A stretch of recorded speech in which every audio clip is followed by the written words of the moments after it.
تعالى بقى لما نتكلم هنا في الفيديو ده على تشخيص الحبسة الكلامية، أسبابها وتأهيلها. تشخيص الحبسة الكلامية، أول حاجة في تقنيات حديثة لتحليل الصوت. في طرق جديدة اقترحها الباحثين علشان نحدد درجة شدة الحبسة الكلامية. منها تحليل بيسمى المجال الزمني أو مجال التردد أو تحليل TEO، وده بيقيس الطاقة الحركية الكمونية اللي هي داخل إشارات الكلام اللي هي كامنة يعني جوه، زي الاف ام والام، الموجات الاف ام بتاعت الراديو. ويقدر يلتقط الاختلالات في توزيع الطاقة اللي بيعملها مريض الحبس. يعني ببساطة التكنولوجيا دي بتكتشف الخلل الداخلي في الكلام حتى لو احنا ما خدناش بالنا بوداننا يعني. التقييم بقى السماعي، دي الخطوة الثانية، هو التقييم اللي بيعمله أخصائي التخاطب. وده بيعمله ازاي؟ بياخد عينات من صوت المريض، يسمعها كويس ويحلل خصائص الكلام. بعد كده يحدد إذا كان الحبسة موجودة ونوعها إيه تقريبا، زي ما اتكلمنا عن الأنواع السابقة. زي كده يعني ما الطبيب بيسمع ضربات قلب بالسماعة وإحنا بنسمع إيقاع الكلام وبنحلله.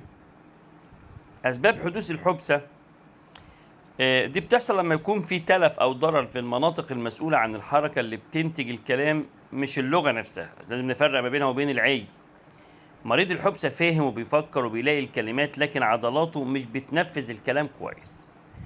الأسباب بتشمل أسباب خلقية، أسباب خلقية. خلقية دي اللي هي جاية في الجزء الخاص بالجسد، مخلوق بيها.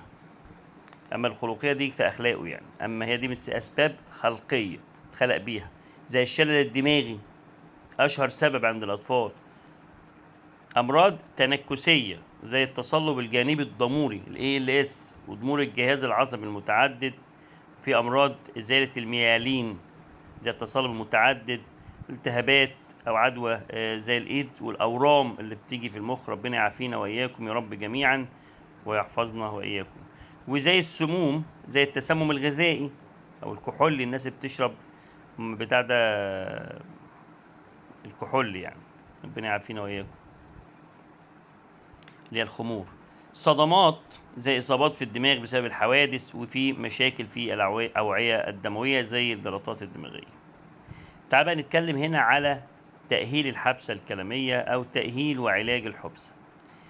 واحد، تحسين معدل الكلام وسرعته. بعض المرضى بيتكلموا بسرعة جدا أو ببطء جدا أو بتقطيع. العلاج ده بيشتمل استخدام لوحة أبجدية للمساعدة على تنظيم الكلام، وفي برامج لإبطاء الكلام زي استخدام إيقاع معين، والتدريب على الكلام المنتظم أو التوقفات الطبيعية.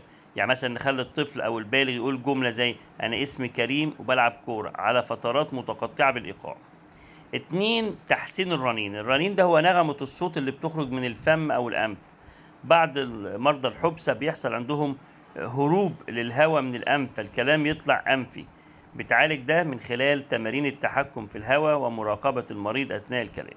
3، تحسين حركة أعضاء النطق.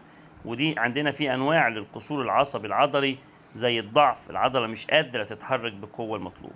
نقص التوتر، العضلات مرتخية. فرط التوتر، العضلات مشدودة أكتر.